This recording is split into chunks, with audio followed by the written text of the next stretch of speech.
Professor Kaboub, please, the floor is yours. Thank you, Mr. Chair. First, Mr. Chair, if you allow me, I'll use this opportunity to express my condolences to the people of Spain for the tragic climate events that are, again, a reminder that no country is spared from these intensifying and more frequent climate events. And because my remarks today will be given from an African perspective, from a Global South perspective, and because my remarks will touch on the links between the persistent colonial economic structures and the struggle for a just transition and economic development, I cannot make these remarks without expressing my solidarity with the people of Palestine who are continuing to suffer the consequences of colonial atrocities as we speak. I will start by highlighting what I mean by these colonial structures that persist. And we must recognize that colonial structures have been imposed on the African continent in particular and can be summarized in three major points. Number one, we are supposed to be the place for cheap raw materials for the industrialized world. We still play that role today. Number two, we're supposed to be the consumers of industrial output and technologies from the global north, from the industrialized world. We still play that role today. And number three, and most importantly, we're supposed to be the place where obsolete technologies, assembly line manufacturing that is no longer needed in the industrialized world is outsourced to us under the label of development and cooperation. But effectively what it does is that it locks us permanently at the bottom of the global value chain. We still play that role today. So these colonial economic structures were not designed for development. They were not designed for a just transition. They were not designed for SDGs. They were not even designed for human rights or democracy. So why do we expect the same economic architecture that was extractive, hierarchical, abusive, and violent to produce SDGs or development? Therefore, we argue that you cannot decarbonize a system that hasn't been structurally and economically decolonized yet. And now let me explain specifically what needs to be done in terms of structural transformation in order for us to actually have a pathway towards a just transition, development, and human rights.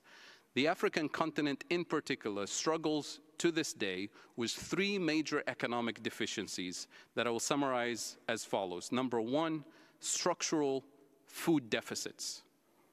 The African continent, according to UNCTAD, imports 85% of its food today, when less than 100 years ago we used to be the breadbasket for the rest of the world. Not by accident, by design.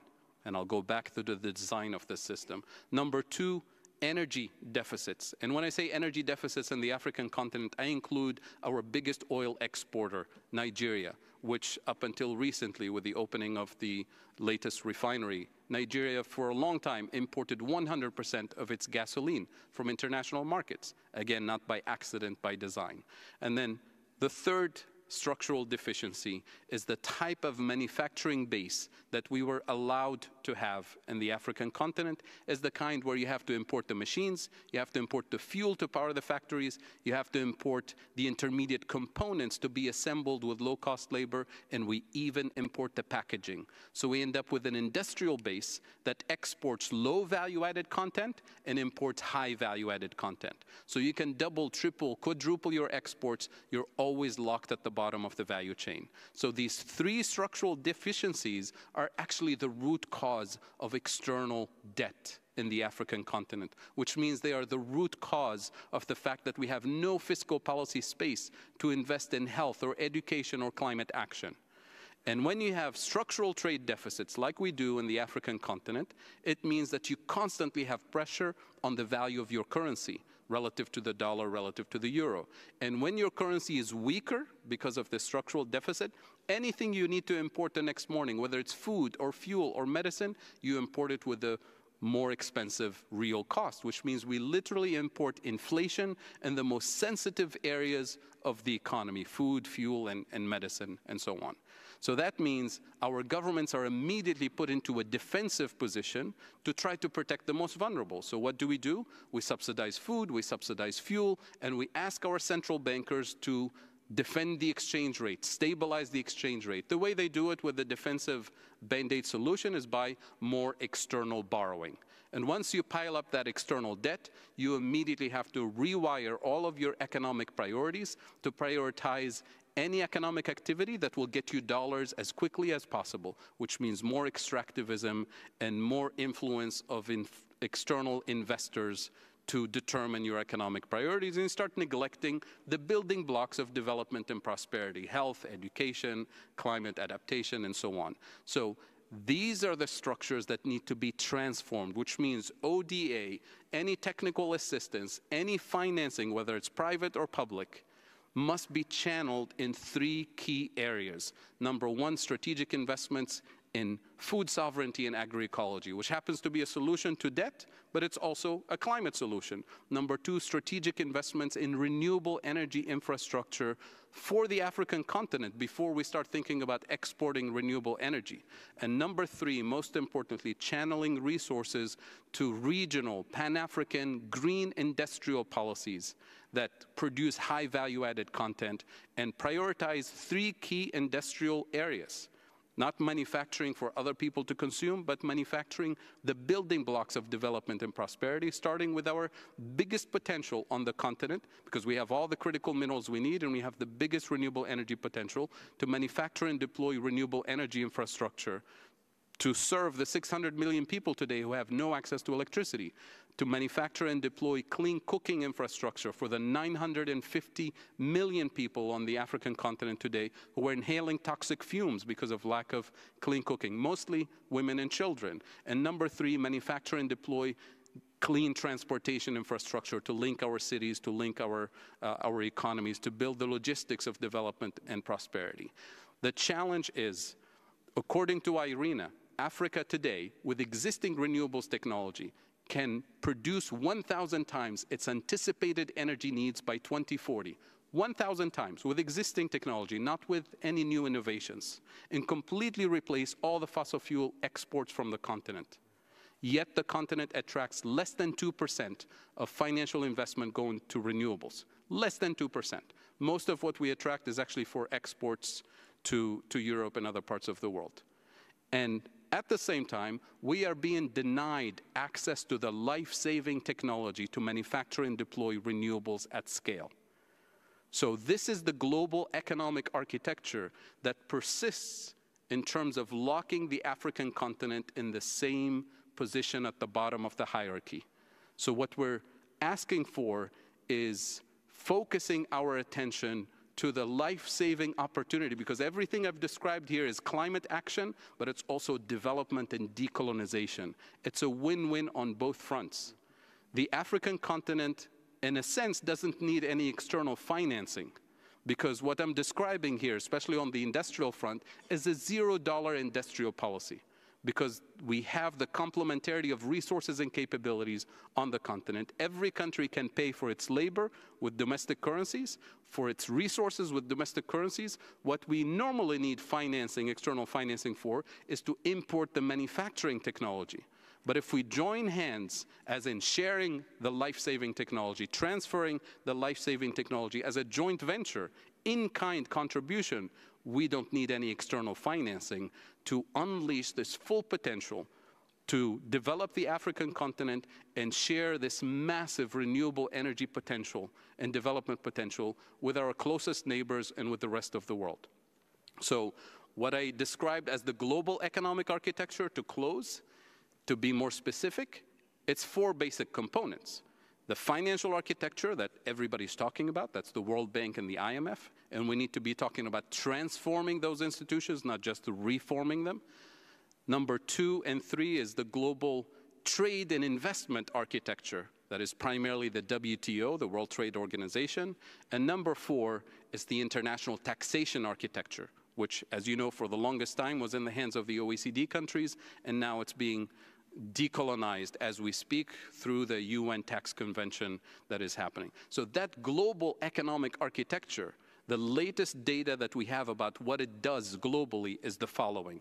If we divide the world into global north and global south, and net out all global financial transactions, including trade, foreign direct investment, remittances, even illicit financial flows, the net amount, the last data point we have, is $2 trillion moving from the global south to the global north, money moving in the wrong direction. So how do we expect a global architecture that produces the suction mechanism from the global south to deliver human rights or democracy or justice or a just transition or any of the SDGs? It's by design impossible. So we need to focus our discussions as we move to the FFD conference in Spain next summer to the structural transformation that will give us a win-win between global north and global south, that will give us a win-win in terms of climate, economic, and all the poly-crisis components that we're struggling with today. With that, I thank you, Mr. Chair. Thank you very much. This is a bit of a different sound, not only calling for more ODA and so on, but addressing the structural deficiencies. One question: how do you see the threat of an additional structural deficiency that will come in the form of the digital divide, or risks to come in the form of a digital divide if it is not yet there? So there again, how to address it? Because the digital divide, as we know, needs infrastructure, it needs data collection, it needs digital literacy and skills, sure. Yeah. And so on. Maybe later on you can address that as well. If I can, if I may, without addressing this, I wanted to highlight that there are copies of this report, Just Transition.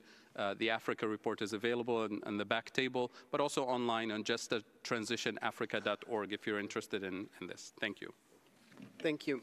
Maybe on the topic of the cost of hosting refugees, I would give the floor to Professor Kaboub and then come back to Mr. Kanadi. Thank you, Mr. Chair. I'll just add a very important empirical study from the World Bank, which is a very conservative estimate for the number of climate refugees, or whatever legal term you want to use to describe people who are displaced because of climate events. A recent study by the World Bank called Groundswell, available on their website, is estimating by 2050, which is the day after tomorrow on the climate clock, 216 million people will be displaced by climate events, internally displaced. On the African continent alone, that number is 106 million people.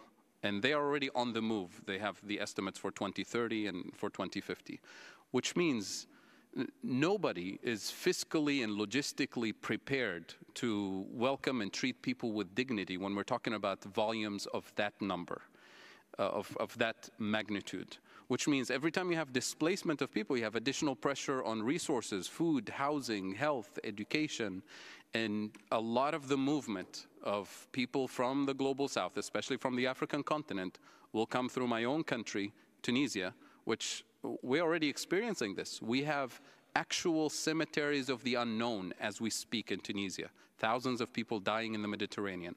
On the other side of the Mediterranean, of course, our Italian neighbors and the island of Lampedusa will tell you that this is a very serious problem. It's not a migration problem. It's not just an economic problem. It's not a humanitarian problem. It's all the poly-crisis built in.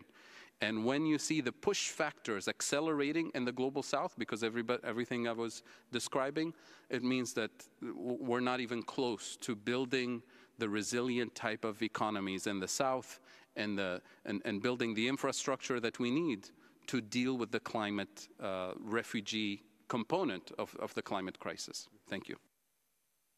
Merci beaucoup, Professor Kaboub. The floor is yours. My closing comment is about climate finance and development finance. From an African perspective, climate finance is development finance. And because of everything we've discussed today, especially the fact that the existing economic structures have clearly benefited and continue to benefit the industrialized countries rather than developing countries. And because of the fact that the climate crisis is primarily the responsibility of the global north, the industrialized countries that have exceeded their carbon budget. Because of these two reasons, climate finance should be delivered in the following form. Number one, grants, not loans and further economic entrapment. Number two, transfer of life-saving technologies to manufacture and deploy the building blocks of climate resilience, adaptation, and to structurally transform the economies of the Global South. And number 3, debt cancellation rather than debt restructuring and rescheduling and restretching the payments. These 3 components must be the responsibility of the countries that have benefited from the existing economic structures and have caused the climate crisis. Anything short of that is the equivalent of tranquilizing drugs that continue to perpetuate the status quo and will force us into a system that will not meet the climate challenge, not meet the development challenge, and not meet the human rights and democracy opportunities that we have ahead of us. Thank you.